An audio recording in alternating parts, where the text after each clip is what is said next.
oh, how many miles can I run? I want to run more miles. I'm like, well, you can run as many miles as you can fit in 2 strength training sessions a week, 30 minutes twice a week, do some really basic stuff. Oh, well, I don't have stuff.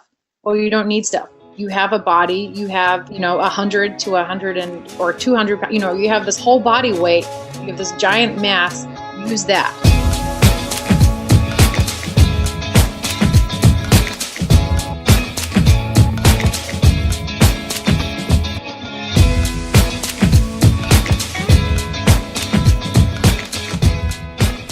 Hey everybody, and welcome to another episode of the Breaking Muscle podcast, where we bring you the stories of coaches who are changing the lives of their athletes one by one. I'm Pete Hitzman, the managing editor at BreakingMuscle.com, and your host for today's show.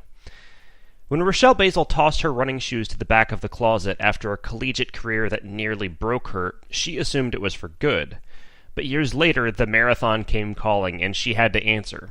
After an injury ended her first training cycle, she hired a coach. He promptly told her she wasn't to race her first marathon. She would do it as a workout. And workout she did, following his plan to the letter and turning in a scorching time along the way. Rochelle is now able to take the lessons from the crucible of her own running career and help her athletes avoid the same mistakes as a coach for Lift, Run, Perform. She sat down with me to cover her unexpected recruitment from a single road race in New Zealand to a full-ride Division I scholarship in the States. She details the struggles that soon drove her to quit running, tells the story of two very different marathon experiences, and we chat about the magic a coach can add to any training plan. That magic starts for her runners when she teaches them the difference between junk miles and easy miles. Rochelle strives to coach the intent of each workout, not just the prescribed distances and paces. She touches on the dangers new athletes face when trying to emulate the workouts they see from the pros on Instagram, and why consistency trumps everything else over the course of a cycle. Before we get into the interview, I want to thank you for tuning into the show each week and remind you to head over to iTunes, Stitcher, Google Play, or wherever you found the podcast and leave us a rating and a review. Those go a long way toward getting the word out about the show. And if you have any feedback or ideas for us, shoot us an email at editorial@breakingmuscle.com.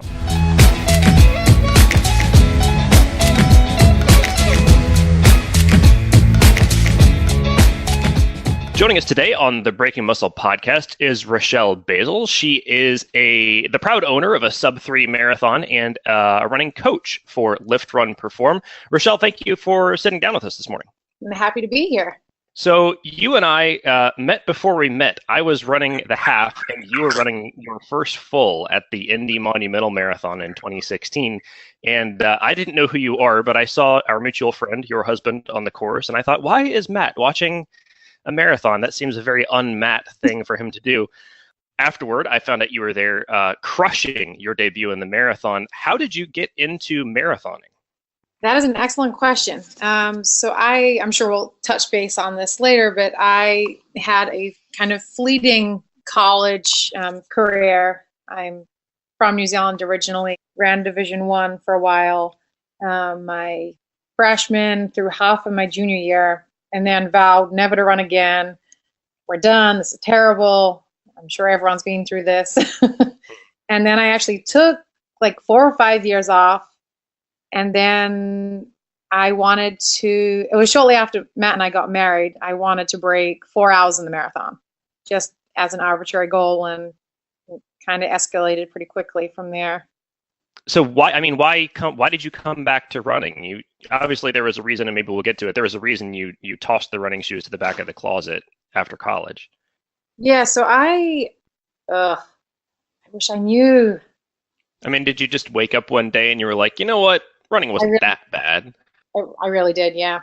After taking like 5 years off, I finally decided that, something was missing, and a couple of times during my time off, I had tried to get back into running, but I would run for 2 days and then take 2 weeks off, and then 3 days, then take 3 weeks off, kind of like any sort of person with any sort of problem or comeback, I feel like. And it wasn't until I finally felt that I could run and balance everything that I would give it another shot. Did I intend on running full time like I am now 2 years ago? Absolutely not. But it's just kind of how things progressed. Now, what was your exposure to running? You actually got into running very late. You were not like a junior high and then high school runner and then, kind of progressed on to college from there. You were a multi-sport athlete in coming up through high school, right? Yes. So in New Zealand, high school is, a lot of things are different, but high school sports are a lot different because there's no collegiate sporting system in New Zealand. So there's only 5 universities. There's no scholarships. So high school was a lot more laid back in terms of sports because people are not vying for division, a full ride or anything like that. So we were all encouraged to play, a slew of different summer, winter, fall sports. And running was like how most people see it. Running was the punishment, if people were late, if you didn't show up, if we lost, we would be running laps. And then twice a year, once for cross country, and then another time for our school's track meet, we would train for 2 weeks. And I always did pretty well, just, because you have the strong underlying base if you're playing all these different sports and working and tapping on different energy systems. So it was, I think, out of procrastination for my final exams my senior year, I would study for a couple of hours and I'd go run, study for a couple more hours, run again, and somehow got picked up over here. So apparently at some point you turned in a decent enough time that someone noticed, and then you were offered a Division I scholarship to come run in the United States. Where did that offer come from? So I ran at George Mason University, okay. Just out of Washington, D.C., and sort of as quickly as my running started, I signed up for a race, which happened to be the New Zealand Secondary Schools road race championships at the very end of my senior year, and somehow managed to come second at the national championship. And all I remember, it was a loop course, and all I remember was, I was wearing my school singlet, and no one from my school had ever run at this race or, had ever done anything running. And people were like, "What is Woodford? Where did this girl come from?" And within minutes of crossing the line, actually, their recruiter from the States walked up to me and, starts off, and he's like, "Hey, how would you like to come to America for college?" And I didn't even know the NCAA existed, that people could get money to go to school, so green and naive. And I remember being like, "No, I'm about to go to university. I'm all signed up for New Zealand. Thanks, though. That's really sweet. Yeah, but we'd pay for it." And I was like, "Oh, okay. Let's talk." And, I give him my phone number. I think at the time it was like a landline number. And I get home and I tell my mom that this guy from America wants me to come across to university. And she's like, "That is the biggest scam I've ever heard." But, she let me think I was special. And then eventually, the recruiters kept calling, and they came over, and then I came over, and here we are. And here you are. So your collegiate running experience sounds familiar to a lot of other collegiate running experience stories that I've heard, which is that you got in and quickly fell out of love. What was your experience there like? Yeah, so college running was tough on me for a couple of reasons. I think now that I'm far enough removed from it, I'm able to look at it a lot more subjectively than maybe a year or two removed.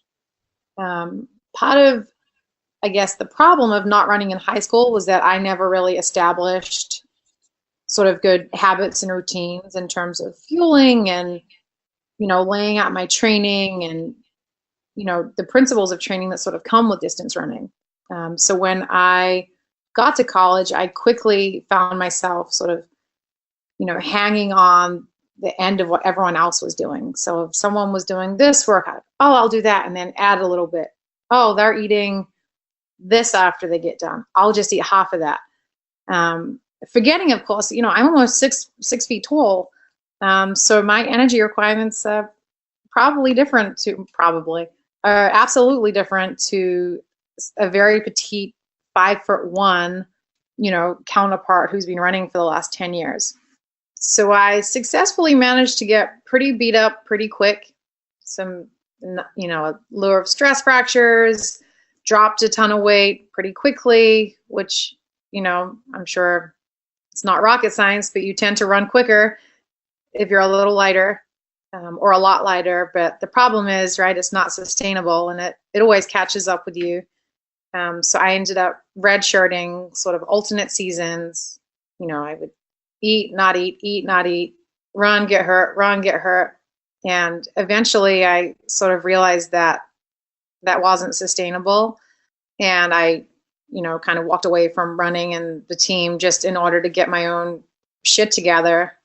And well, it's confusing to me, having never been a collegiate athlete because I was a collegiate bum, that there isn't more support for athletes when they're getting pushed to that level of performance, because none of the things that you're talking about that you were missing are new, right? Like, they're not rocket science. This is not an emerging area of study. We know that you have to eat in order to perform. We know that, like, there is a desirable power to weight ratio, but the raw weight doesn't necessarily, like, it always surprises me. And I read the story, especially from women and especially from women collegiate runners, all the time, that they had this really rocky experience. But the whole thing that blows me away is, like, where were your coaches? Like, who was watching this story unfold and not intervening and saying, hey, eat this sub sandwich right now. Like, hey, you need to go to bed and not do another set of 400s. Hey, like, was there anybody looking in and saying and trying to intervene, or no?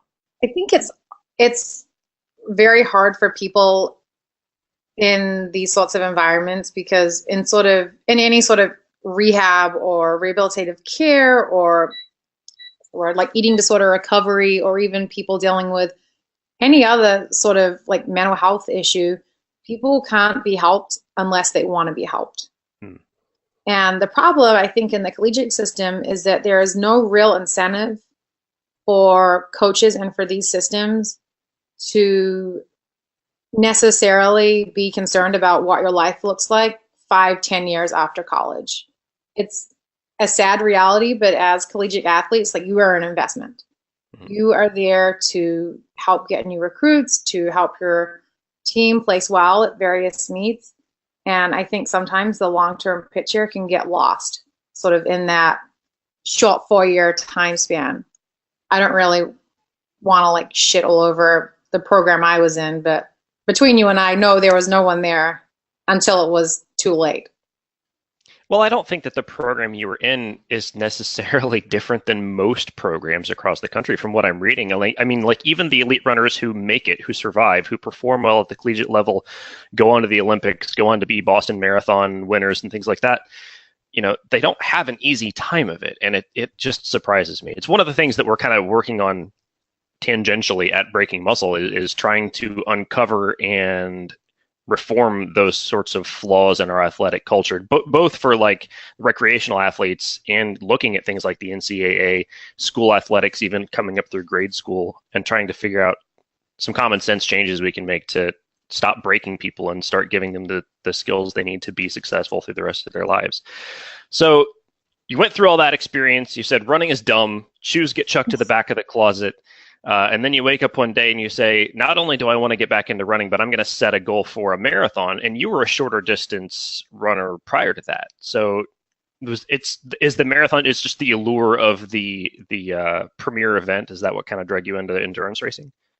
I think I opted for the marathon because it was so different to what I had previously done. And for me, it was easier to compartmentalize the training and not look back on what I would, look back on old workouts or old mileage, sort of, this was new, this is fresh, this is, a sort of new type of running, for lack, instead of being on the track and running a whole bunch of intervals really short and fast. You don't really have to do that at marathon training.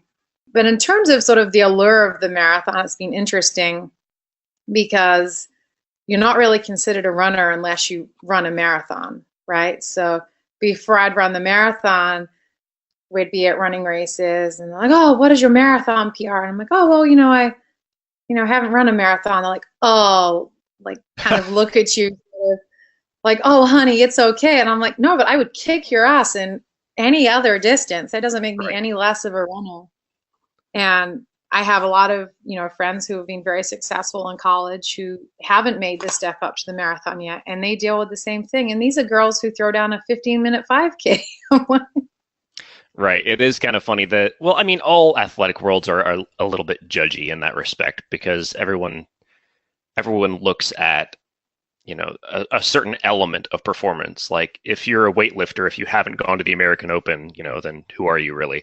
That kind of thing. And if you're a runner, if you haven't done a marathon, or if you haven't done several marathons, or then and it's never ending, right? You just end up chasing further and further. Oh, what's your marathon PR? Well, then they're going to judge you on that anyway. So it's kind And of a then did silly. you run Boston? Right, right. Have you run Boston? And did you run Boston actually qualifying, or did you go because your company had 15 slots to get you in? It's dumb. It's an arms race, and you're never going to win. So then you got a coach, and you started training for a marathon, and got hurt again. What happened in that whole span leading up to Indy in 2016? Yes. So actually, when I started back running, this is the end of 2015, when I wanted to break 4 hours in the marathon. I was actually training myself at this time, which I do not believe is a reflection on my coaching. But it is very easy, or not necessarily easy, to write plans for other people, but it's very hard, as myself and many of my colleagues sort of know. It's very hard to step away from your own program, and I'm sure you guys find with lifting programs, can I do an extra set of these, or do an extra leg exercise? And it can sometimes be the straw that breaks the camel's back. So I was plodding along, trying to run my 4-hour marathon.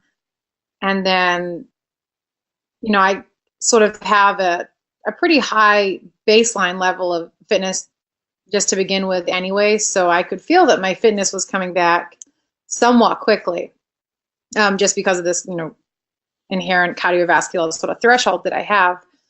So I started pushing the envelope a little more and ramped up, definitely too fast, and managed to fracture my shin in April of 2016, 4 weeks out from what was going to be my debut in Vermont City in May of 2016. I did manage to do a great job. It was a clean break. We didn't need an MRI. And I was out for, I think, 6 to 8 weeks. And in that time, I wisely signed up for another marathon, Indianapolis, in November, and decided to work with a coach for that first cycle, just to sort of rein me in, and someone who had a little more experience in terms of programming longer efforts and incorporating adequate rest and recovery. And the first thing that coach told you was, you're not racing at Indy. Actually, yes. I think that was a stipulation on my working with him, that Indy was going to be a workout, and Indy was a workout. I believe the workout, we did something like 3 by 3 miles at marathon pace, with an easy mile between.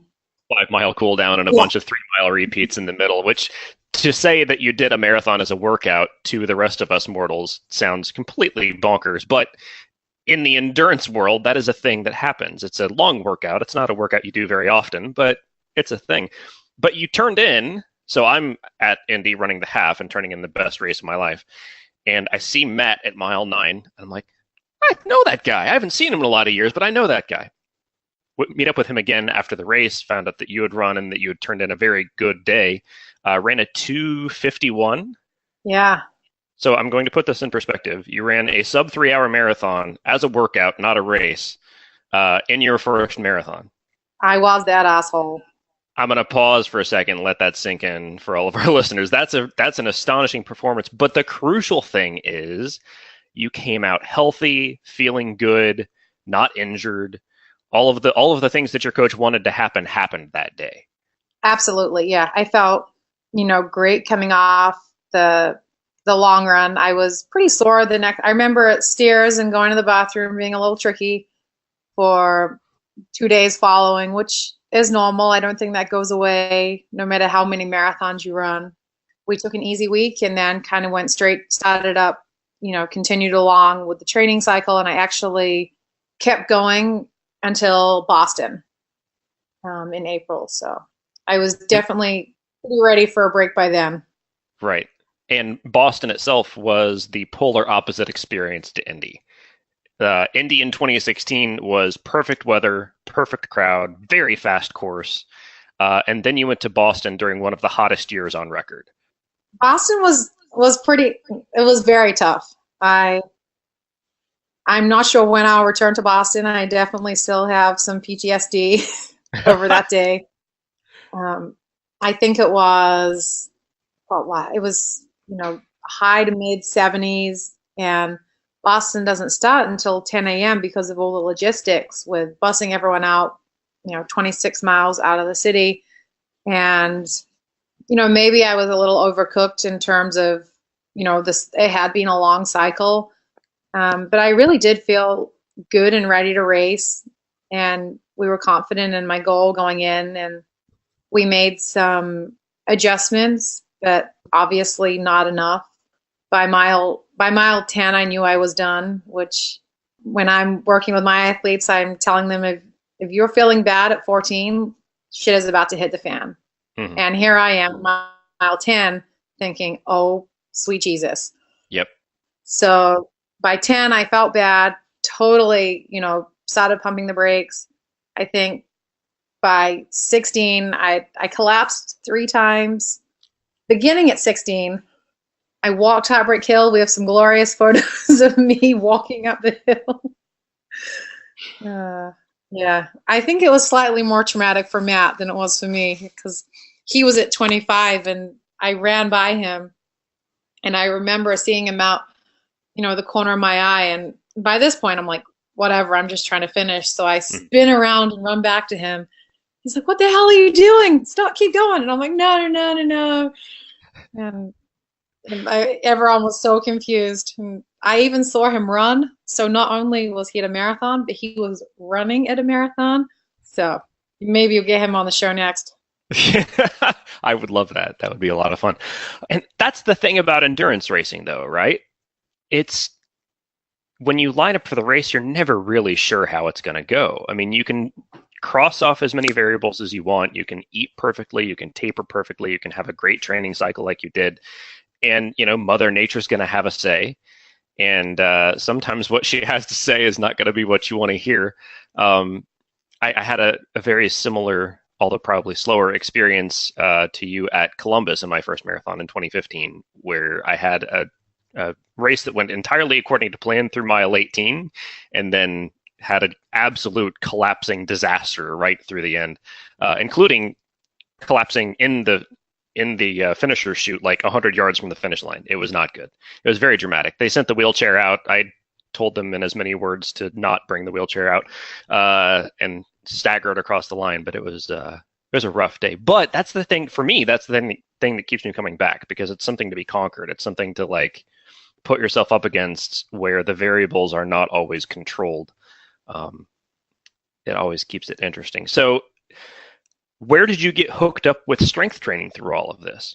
So I've had an interest in, strength training sort of as far back as high school. I remember we were in the gym for volleyball, for basketball, sort of doing more plyometric sort of work than more functional mobility, which is what I'm more interested in now and what we sort of really, help our athletes with through Lift, Run, Perform.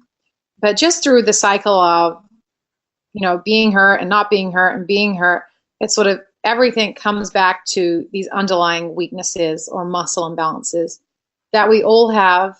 And running a ton of miles only exacerbates. Like if you have weak hips or weak knees or, something's firing, not in alignment with something else, running a long way and running fast only makes these things worse. So it kind of makes sense, right, that if you can work on sort of these underlying biomechanical issues, then you can run longer, you can run harder. And then, the next sort of barrier is, oh, but I don't have time. Well, it doesn't take a lot of time, and a sort of rule I have with my athletes is when oh, how many miles can I run? I want to run more miles. I'm like, well, you can run as many miles as you can fit in 2 strength training sessions a week. Mm-hmm. And we're not talking an hour, 2 hours, 3 hours in the gym. I'm talking 30 minutes twice a week just to, do some really basic stuff. Oh, well, I don't have stuff. Well, you don't need stuff. You have a body. You have, 100 to 100 or 200, you have this whole body weight. You have this giant mass, use that. We can be pretty creative. So yeah, that's kind of where the strength portion came into it. And Mary, who is a great friend of mine and the owner of Lift Run Perform, she's a certified strength coach, and just throughout daily interactions and injury woes, we sort of were like, we need to make sure as coaches that our athletes are doing this. And we got to the point that we thought it was kind of irresponsible to be giving out athletes just purely running programs without any strength, without sort of touching on the importance of, these neuromuscular foundations. Yeah, that's something that I work with my clients on a lot also is, your body's meant to do, it's designed to do a whole bunch of different things. And you might only be interested in doing the one thing, but that doesn't change what your body needs in order to perform at its best. So I know that you might not like squatting, but you're going to do it anyhow, because if you spend all of your time with your joints basically at full extension and beating on them, they're not going to work the way they should. You're not going to have the sort of muscular balance and joint health that you should and all those things. And that's a message that's getting traction in the endurance community more and more, especially because everybody's on a tight schedule. If you're a competitive athlete, then you're probably an A-type personality, and that probably means you have a thriving professional life in addition to your recreational pursuits. So you're not going to have 20, 30 hours a week to put into training the way, a professional would. That means you need to get the most out of every hour that you're training. And that means that you need to balance that even more carefully. One of the principles that underlies the programs that I write is no wasted miles, no junk miles, no, oh, I just want to go run. Like, if you only have 10 hours a week, then all of those miles need to matter as far as the stimulus that we're trying to get. How have you integrated those concepts of the time crunched athlete into your training programs? That is a great question. I agree with the no junk miles, but I think it's important not to lose the importance of sort of easy miles and easy recovery miles, sort of just to like flush out junk and crap from your legs. As long as there is an intent, the intent today is to recover and to help my legs feel better for the next hard session, then easy running is really good. But in terms of, junk miles, so I hit, if someone really wants to hit 30 miles and they need 1.73 miles, and they're like, can I go out and run for, 11 minutes and 30 seconds? I'm like, no, that's bullshit, because you're not going to get halfway, through your race. And if you stop feeling bad halfway through, you're going to feel bad halfway through. That 1.73 mile is not going to help you. Like, I'm sorry, it's not. It might make you feel happy going in that you had all of these beautiful round numbers of mileage. But I work with a number of nurses, actually. That's become my sort of niche for some reason. And nurses have really shitty work schedules. Sometimes they work 3 or 4 12-hour days back to back. So I'm not going to send someone out to run a quality session or a long run, during that block of work or even the day after, because what happened for those 3 days is they haven't been hydrating. They haven't been eating on a regular schedule. They sure as shit haven't been sleeping. So it's just a recipe for disaster. So sort of in terms of bang for your buck, I have to be pretty creative with calendars. And maybe that means we only get in one really hard run that week, and the rest is just recovering from life. And maybe we don't get the same number of miles for the same number of weeks as an athlete who works a 9-to-5 job and his schedule is more reliable. I'm getting off topic here. No. I think you're right on, because this is where the magic of coaching matters. One of the things I tell people a lot when they come to me for advice on running or really any sport is that programs are free at this point. Like a pre-written, packaged, whatever. Go out to Hal Higdon's site. He's got dozens of them. Pick one that you like. But where the magic happens, where you should hire a coach, is as soon as that plan touches your real life, it's going to be destroyed, because you're going to have travel and you're going to have family stuff and you're going to have days where you just feel bad or you didn't sleep enough or whatever.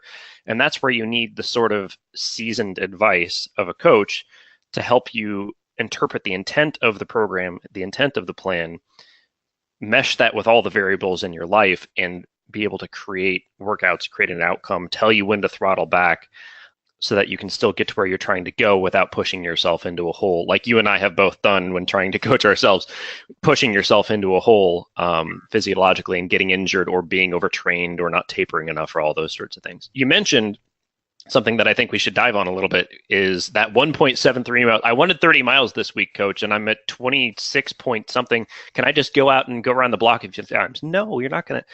People get really obsessed with the data, with the raw numbers. Oh, I want to be in this heart rate zone. Oh, I want to be, whatever. How do you work with your athletes on the raw data in an age where getting the data is very easy and cheap? Yeah, and it's a constant battle, I think. And as you alluded to earlier, with the similarities between distance athletes, right? So people who do well at one thing it doesn't usually stop there, right? These people are very successful in life and their athletic endeavors and work and all these things. And now we have all of this data making everything 100 times more complicated than it needs to be. And it can go either way. I have some athletes, so I say, it doesn't matter, what is easy today is not easy tomorrow, because we have all of these variables that feed into it. I can go out yesterday and think I'm running a good easy pace, and I look down and I'm really not.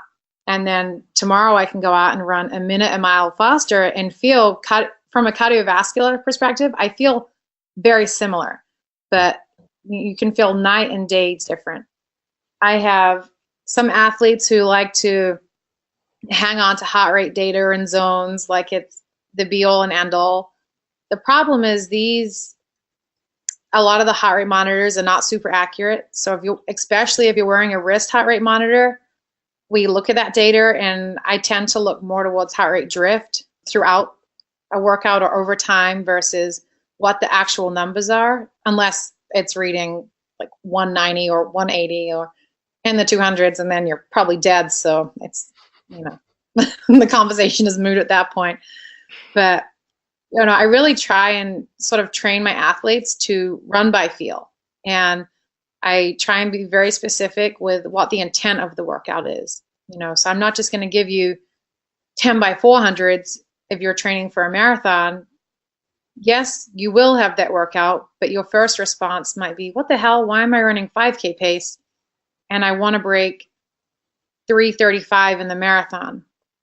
So I'm very transparent with my programming, sort of, this is why we're doing it. This is the intent of why we're doing it.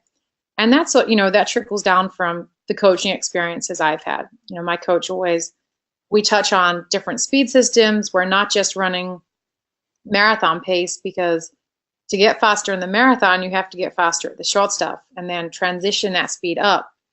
So data is a blessing and a curse. It's one of those things where I want to see my athletes' data, but I almost don't want them to see it. It's like, I want you to log all these things and then never look at Strava ever. Just let me look at it and I'll tell you what it says. And that's not very fair, because I obsess over my own numbers or less than I used to, but I still definitely keep track of all my own stuff. But that's because I have a different lens of looking at it now than maybe I used to. How do you coach that awareness, though? So you mentioned you want your athletes to learn to run by feel, and that can have a lot of different elements. How do you introduce running by feel to your athletes? So I start with, when I start working with an athlete, it depends sort of how they've come to me, right? So there's different piles, for lack of a better word. Don't put that in there. Don't say I put them in piles. But people come to you in different phases, right? So, you might get athlete A who is coming off a hip fracture or a torn something, in which case you're really starting at the very beginning. So we're in base building. So we're running slow, easy miles. And, we have lots of conversations about how does easy feel? Should you be able to, we could be recording this podcast in an easy run. It would be a little puffy and sweaty, but, our listeners wouldn't mind that. And then I sort of build it and, going up the pyramid in terms of slow to fast and sort of the things you should be able to do during each pace, and sort of the top of the pyramid is sort of 5K pace or intervals. So that's sort of reserved for grunting. Yes, no, leave me alone. I need to pee. And that's really all that matters. It's sort of like very basic needs when we're running fast. And it usually comes pretty naturally. I think, I have some athletes who like to run their easy runs, within 15 seconds of their marathon pace. And I'm like, well, one of these times is not honest. Either you are sandbagging your marathon or you are way overrunning your easy runs. Because I sure as shit do not call 15 seconds for marathon pace easy. That's hard. Right. Yeah. Well, and running easy is hard. One of the reality checks I had in the 2015 season as I started having sort of a heart-to-heart conversation with myself about the level of effort I was putting out on my easy runs, because when I started looking at my heart rate data versus my perceived exertion, and those things don't always correlate as closely as we would like, what I realized was I was going out trying to get a certain pace on my easy runs, which is not necessarily what you should be after. What you're looking for is easy. You're looking for that level of effort that you can sustain that's going to keep you in the right energy system so that you can create the physiological adaptation to, increase your cardiovascular endurance and all those nice things that get real nerdy and bore everybody to tears and we won't talk about on a podcast. But I had to really pull back the pace on my easy runs, and I had to stay there in my easy runs, which I'm really good at I'll run 2 miles and this is easy. And then I start pushing the pace up. And that happens for a lot of people, I think. So do you have athletes you have to kind of crack the whip and say, stay easy, or that kind of thing? Yes, I do. And it goes back to this intent, right? And I mean, these are all adults, right? I'm not working with 15-year-olds who are, we're all idiots when we were in high school and maybe even after high school. But, I kind of, you have to let people decide. And it goes back to just human behavior, just in a nutshell. It's very hard to help people who don't want to help or listen themselves, right? So I can say, Pete, you need to run 2 minutes slower than your marathon pace for your easy run. But it's gonna take you going into a workout and totally blowing up, or, hey, Rochelle, my legs feel dead. Well, why do they feel dead? Let's look at, the 5 days leading into this workout. Oh, what's this? You basically just ran a 10-mile PR on your long run last week. That's going to take you 2 weeks to recover from. So, usually we can sort of go back and look through the calendar and I mean, people are smart, right? These are all super smart individuals. And, when you sort of introduce this idea of you can't run to gain fitness every single day. You can really only run to gain fitness or get these sort of cardiovascular gains once or twice a week. And that's just physiology. I mean, until we evolve into something else, our body can only handle so many hard efforts. We can try and run more hard efforts, but what happens? We get hurt, we get injured, we get, mentally burned out and fatigued, and it takes the fun away. So I love running easy. I love running slow. And I think it's a maturity thing too, as an athlete and, as an individual. In college, we would go out and we would hammer 6:30 easy runs. I mean, that's bullshit. There's nothing easy about running a 6:30 mile. let alone 10 of them back to back the day after you just did a hard workout. And I think social media and Strava and whatever fitness tracking, Instagram things we have, and we follow our 10,000 closest friends and we model our workouts off what other people are doing. It's potentially very, very dangerous to novice runners who don't know how to program or don't understand sort of the principles of specificity and specialization in training programs, because they'll see different people doing different runs on different days, and we're all going to post our paces to show how wonderful and fast we are, but we won't post the recovery because that doesn't matter. What matters is I ran these 400s at sub 5 minute pace, but 400s with 1 minute rest versus 400s with 3 minutes rest are two totally different animals. So I think it's really important to, not compare ourselves to other people and follow along too closely on Strava.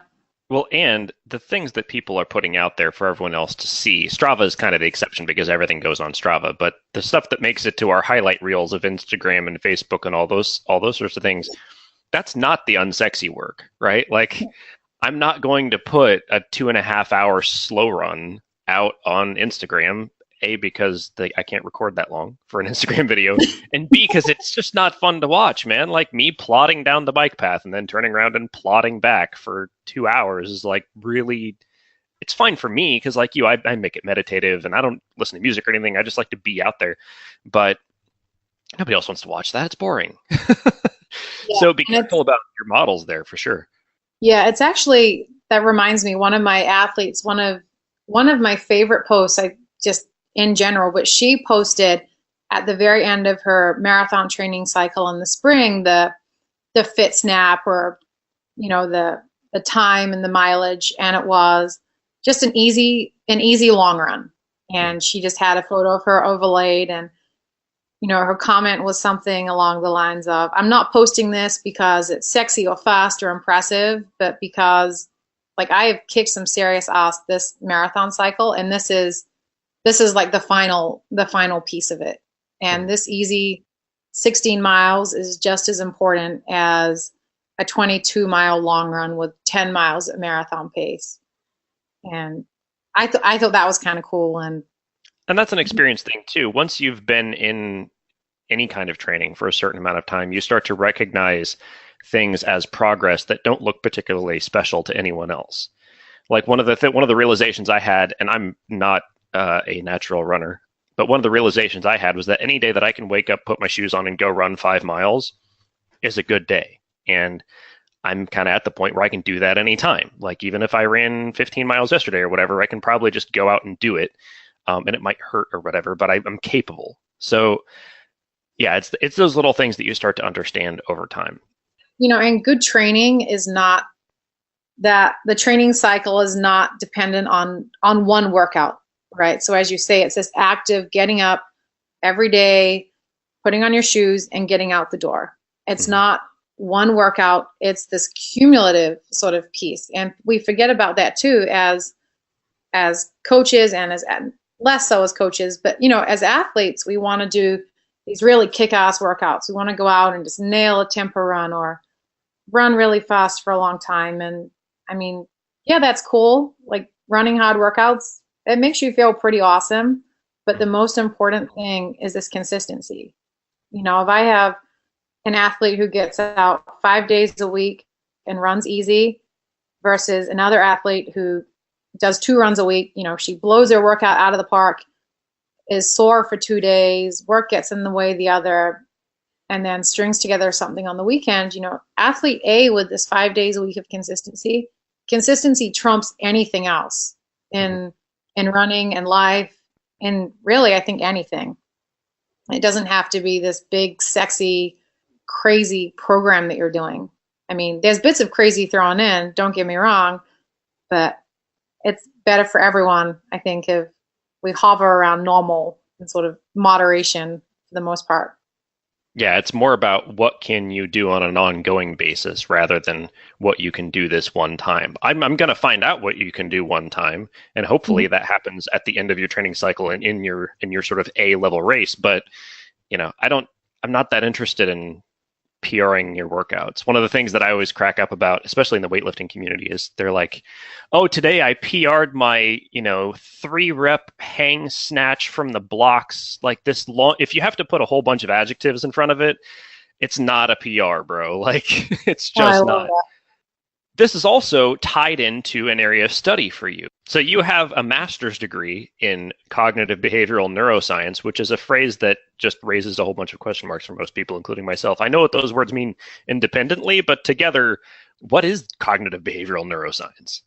Usually people glaze over when I'd say cognitive behavioral neuroscience. So in short, it's, the study of human behavior and the sort of neural, so the brain mechanisms behind how and why we do things. Hmm. So my specific region of interest was emotion recognition and sort of how we respond to the emotional, verbal and nonverbal signals from other humans, and sort of how we respond to them. And so, what tangents from that is what happens when we do not respond effectively to emotions from others. So, individuals with autism, schizophrenia, you even see some impairments in emotional recognition in eating disorders and people with anxiety problems, sociopaths, all sorts of people have trouble sort of encoding signals from others.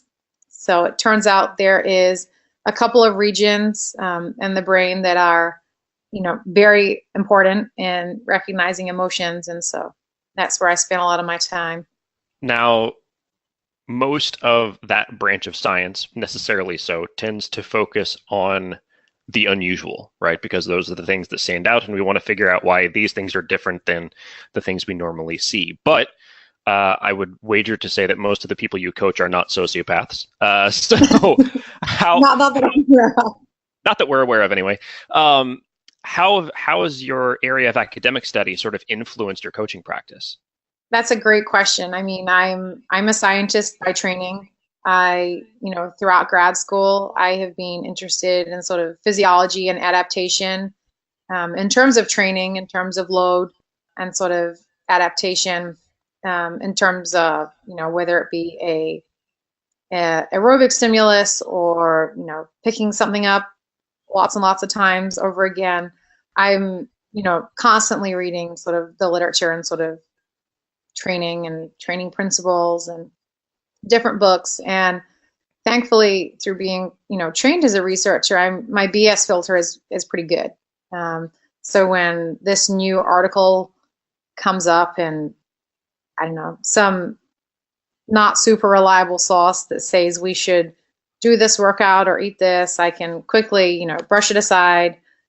Usually I have a couple of people ask me, "Hey, I read that I should be running 27 times a week."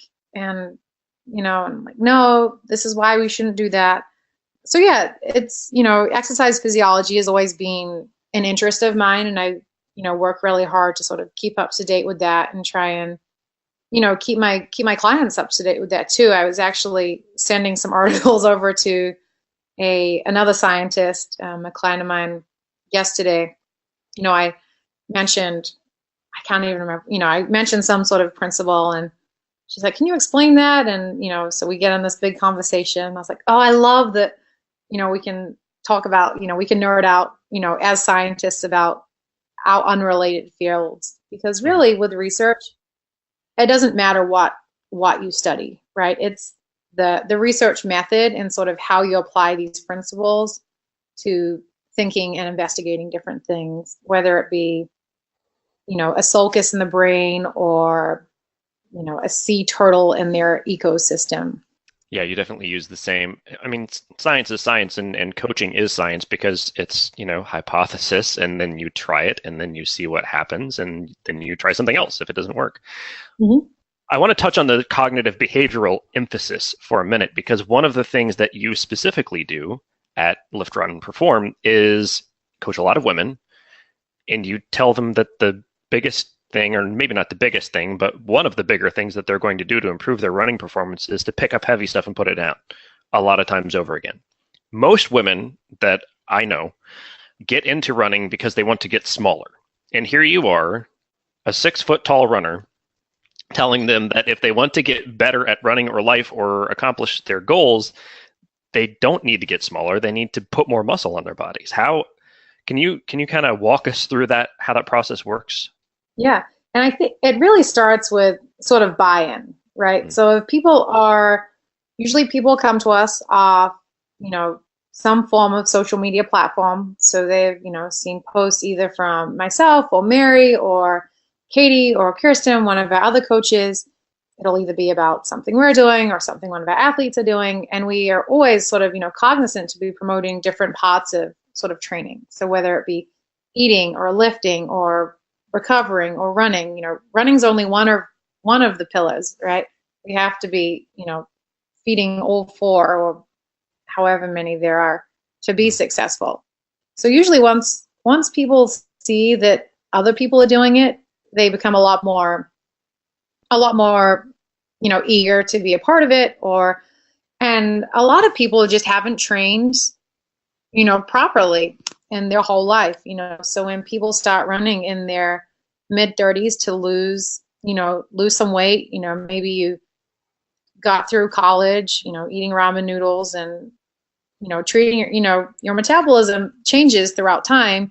Mm-hmm. And all of a sudden, you're putting on weight in places you didn't used to. Oh, let me start running, to lose weight. And then, now we get hurt because we have these imbalances because we've been sitting in a chair for the last 10 years of our life.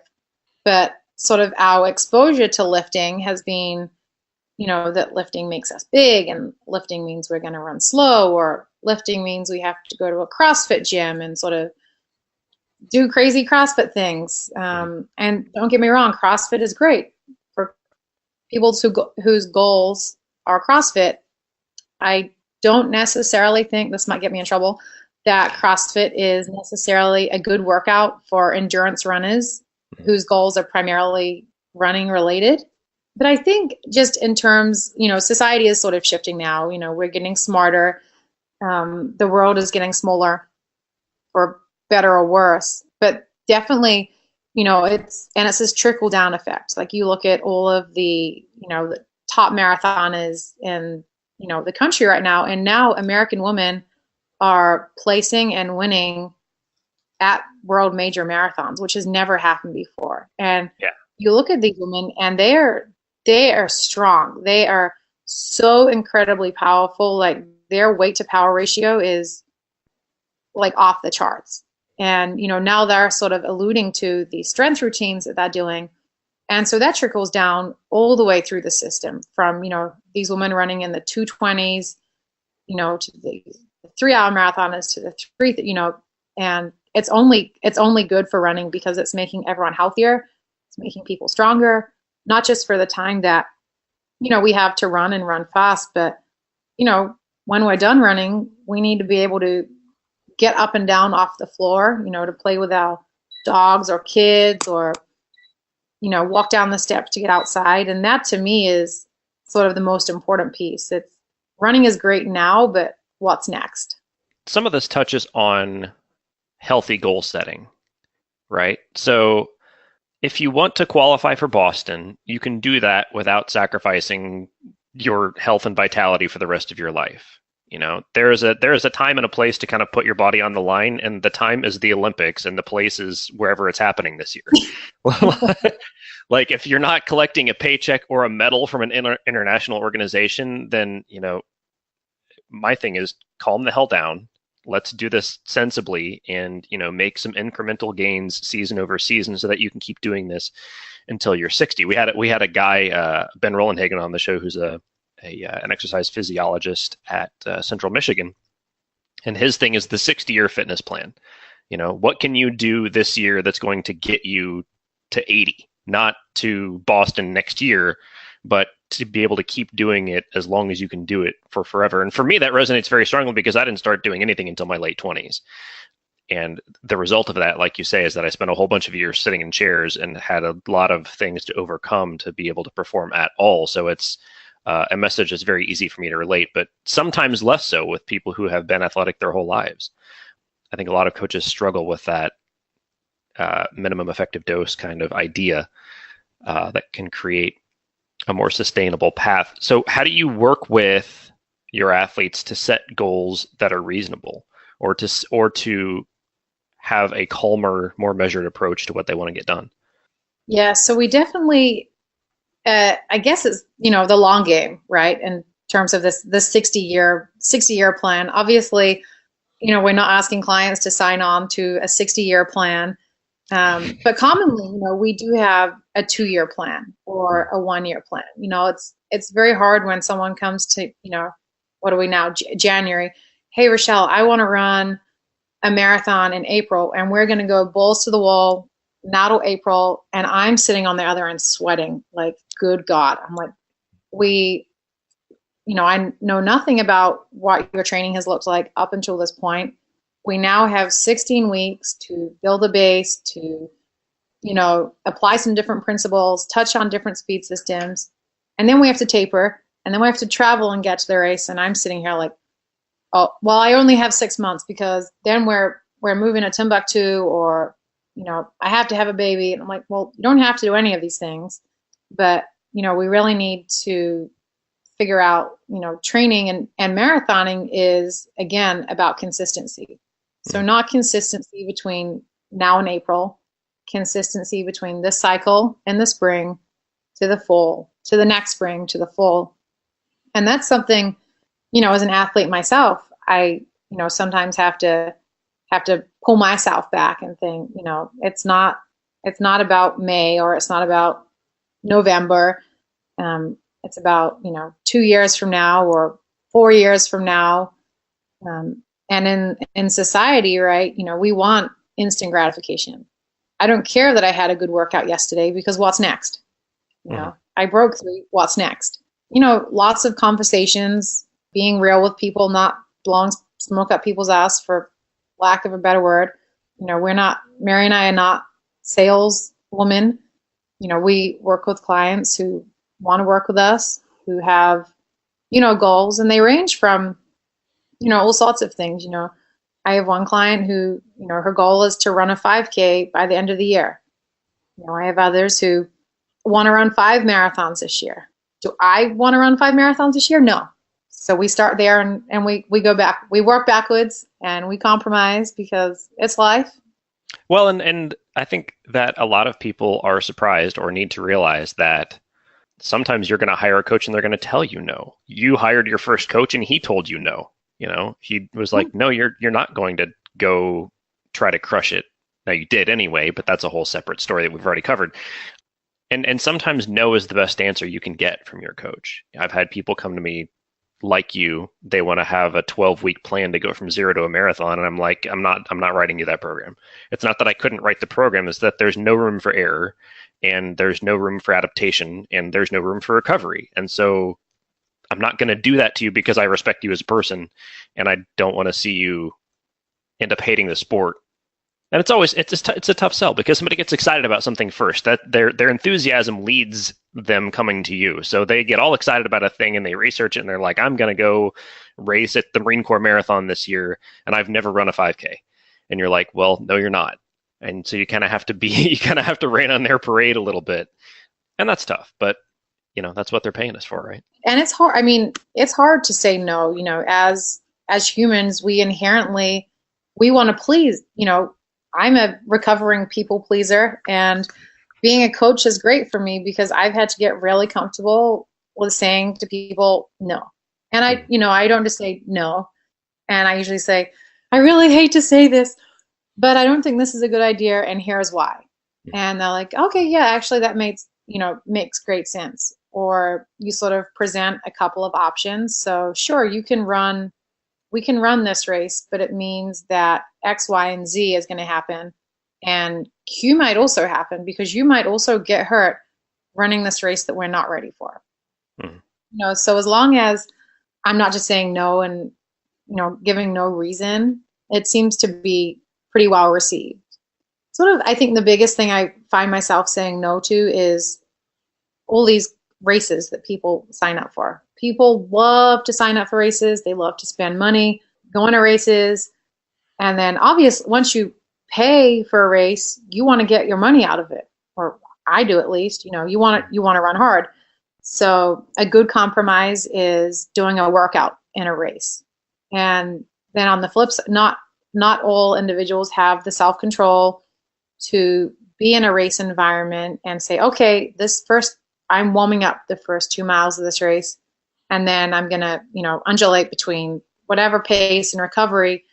And it works beautifully for my athletes who are able to do that. They have a lot of fun because it takes the pressure off, because you're just there doing a workout. You work out twice a week. You have this down.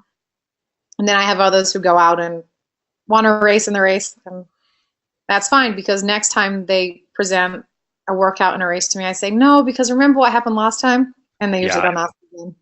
I'm very guilty of that. I have a tendency, and I'll go to the start line, man, with the best of intentions, and I've got my watch set up to remind me to do the things, and everything's set to go, and then I'll see somebody I know, and it's all bets are off at that point. I have to chase them down. I can't help it, and so I have to be conscious of that, right? Where I have to be like, okay, like we have a local race series that's run by our local running club, and there's a race every week. I mean, you could literally go out and race sometimes twice a week, every week, all season long, from January to December.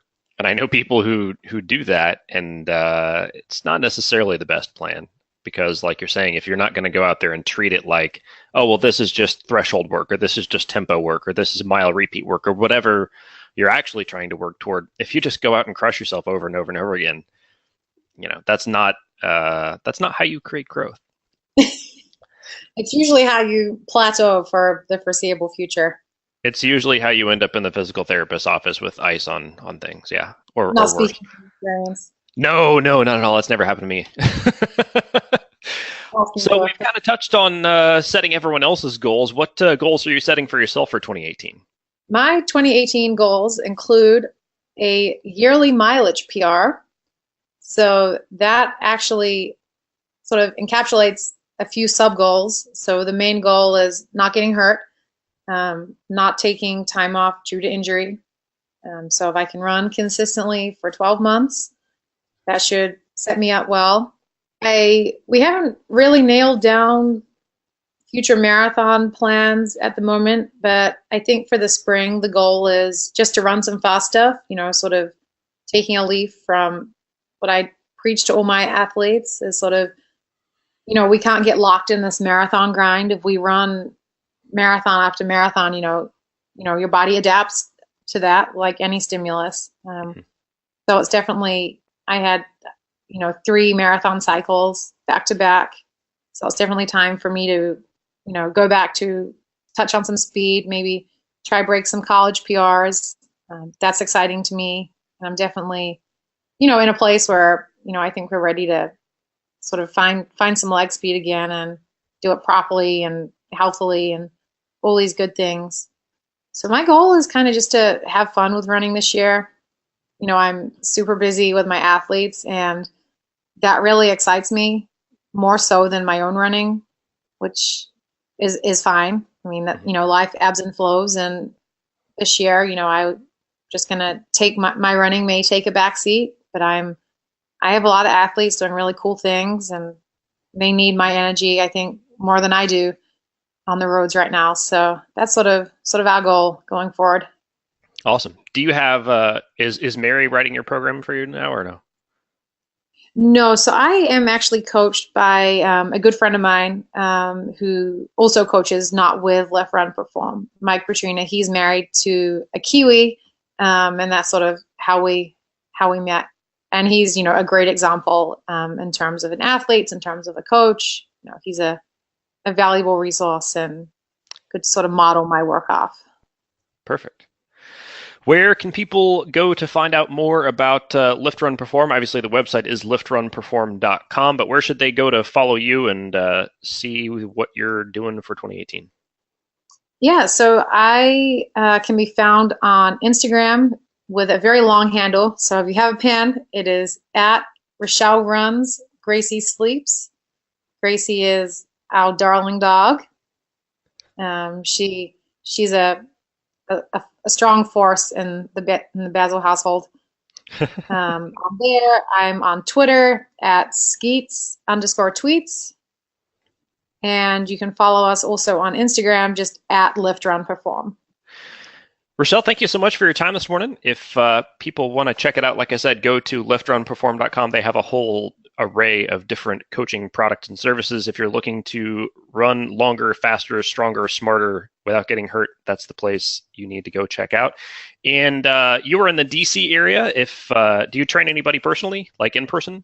I do. I have a number of clients, local. So if it works out, we run. I've been to yoga with my clients. Lots of food is eaten with my clients because food is important. But yeah, if anyone's in the local DC area and wants to chat, definitely reach out through, the website or Instagram.